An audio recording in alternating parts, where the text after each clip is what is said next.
Maxoutil.com, un max d'outils à prix mini, présente. Sud Radio, le journal des sports. Elle a une de l'actualité sportive ce matin, Jules Boscherini. Ça y est, on connaît l'affiche de la finale du top 14. On prend les mêmes et on recommence puisque c'est Bordeaux qui va rejoindre Toulouse après sa victoire sur le RCT, le rugby club toulonnais, hier soir au Groupama Stadium, Jules. Et oui, Jean-Marie, 39-24 au terme d'un match beaucoup plus engagé que la demi-finale de la veille. 8 essais inscrits, 5 pour Bordeaux, 3 pour Toulon, mais beaucoup trop d'indiscipline côté varois. L'UBB profite même du carton jaune toulonnais pour inscrire 14 points en 10 minutes, dont ce magnifique essai de l'inévitable Damien Penaud. Passe au pied, slalom dans la défense et plongeon, tout y est. François Trio et Daniel Herrero aux commentaires. Avec Moefana qui a pris cette passe à rebond et qui quand même arrive à bonifier ce ballon, gagner 10 mètres. Ah oui, absolument, François. Le ballon était un peu mauvais, pour ne pas dire pourri. Oh, la passe au pied, magique. Oh, pour Penaud. Oh, c'est lumineux. C'est magnifique et c'est peut-être un essai qui sera le tournant du match à la 53e minute. 27-10. Je sens que vous avez savouré cet essai, il est magnifique. Il est magnifique, il faut le reconnaître, il n'y a rien à dire. Toulon compte alors 26 points de retard, mais n'a pas dit son dernier mot. Le RCT inscrit un nouvel essai et continue d'entretenir l'espoir, mais perd le ballon sur l'engagement. Aucun doute, c'est bien l'indiscipline des Rouges et Noirs qui a été fatale, comme l'explique Pierre Mignoni. Il n'y a rien à dire. Un peu l'image de notre saison, c'est dommage parce que pour mi-temps, on break 3-4 fois. Et heureusement qu'on marque cet essai, mais très peu efficace. Trop de pertes de balles, manque de patience. Je pense qu'on aurait pu avoir la main sur le match si on avait été beaucoup plus patient. Donc on prend cet essai en deuxième mi-temps, début de deuxième mi-temps. Sur le coup d'envoi, on le prend pas. Il y a une mêlée et on fait un en avant et il marque. Voilà, ça fait beaucoup trop d'erreurs, je veux dire, sur un match comme ça. Et l'UBB était à la fête avec cette qualification savourée par le manager Bordeaux-Béglé, Yannick Bru, conscient des progrès réalisés par son équipe. C'est vrai que mentalement, certains appellent ça le leadership ou le caractère de l'équipe. Mais en tout cas, mentalement, notre équipe, elle progresse parce qu'elle a su se remonter les manches pour battre cette grosse équipe de Toulon. On savait que ça serait un bras de fer important, que la fraîcheur était peut-être chez nous, à condition de démarrer le match à la première minute. Et là-dessus, on a bien répondu. Ouais. Rendez-vous donc samedi prochain au Stade de France pour un remake de la dernière finale du top 14 entre Toulouse et Bordeaux. Et ça tombe bien finalement puisque l'UBB a toujours une revanche à prendre après son humiliation de l'an passé, 59-3. Et une pensée quand même pour les Toulonnais qui ont mal dormi cette nuit. Allez, Sud Radio, la radio du rugby sera au Stade de France. On vous la fera vibrer, on vous la fera vivre cette finale avec toute notre équipe. Mais avant ça, l'heure de faire le bilan économique de ces demi-finales du championnat de France. Absolument Jean-Marie, et c'est d'ailleurs toujours une bonne chose pour les finances de la métropole qui accueille ce week-end de fête. À titre d'exemple, la métropole de Marseille qui accueille les prochaines demi-finales a engendré plus de 20 millions d'euros de retombées économiques la dernière fois qu'elle les avait accueillis en 2017. Alors on va faire le point sur celle de Lyon avec notre invité Vincent Chaudel, fondateur de l'Observatoire du Sport Business. Bonjour Vincent. Bonjour.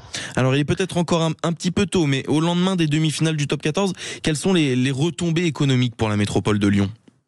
Elles sont estimées entre 20 et 25 millions d'euros parce que tout simplement la formule de la LNR du top 14 est une formule gagnante. Maintenant on le sait, c'est un vendredi et un samedi et donc ça va permettre aux gens de passer un week-end. En gros ils passent 2 jours et demi à 3 jours sur place, donc ça remplit les hôtels. Vous avez 4 équipes qui viennent et en l'occurrence il n'y avait pas Lyon cette année, donc forcément on a des supporters qui viennent des 4 villes. Et c'est une formule qui marche et qui a fait ses preuves désormais. C'est aussi très intéressant pour la Ligue puisque ce sont des matchs organisés par la Ligue et ça lui permet de construire une base de contact indépendamment des clubs.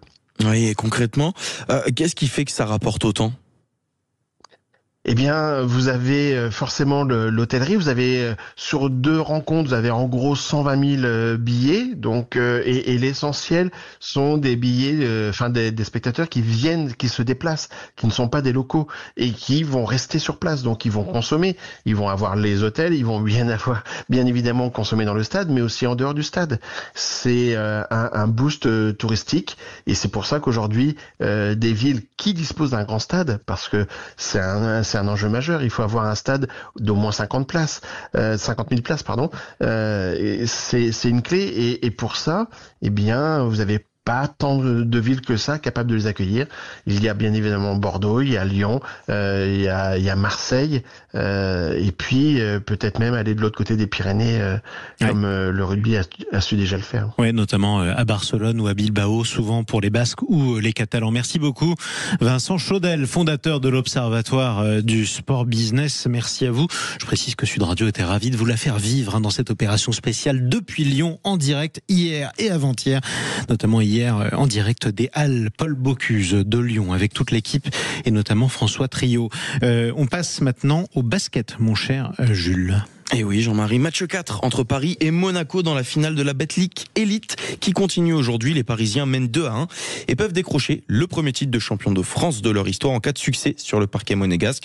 Coup d'envoi à 16h30. Et puis une mauvaise nouvelle pour les Bleus de l'équipe de France de basket. Le forfait de Rudy Gobert pour l'Euro. Le pivot des Bleus l'a annoncé hier et manquera donc la compétition qui aura lieu du 27 août au 14 septembre prochain. Allez, c'est bientôt la saison, c'est la saison même. Place au cyclisme. Le Français Nicolas Prodhomme remporte la 48e édition de la Route d'Occitanie.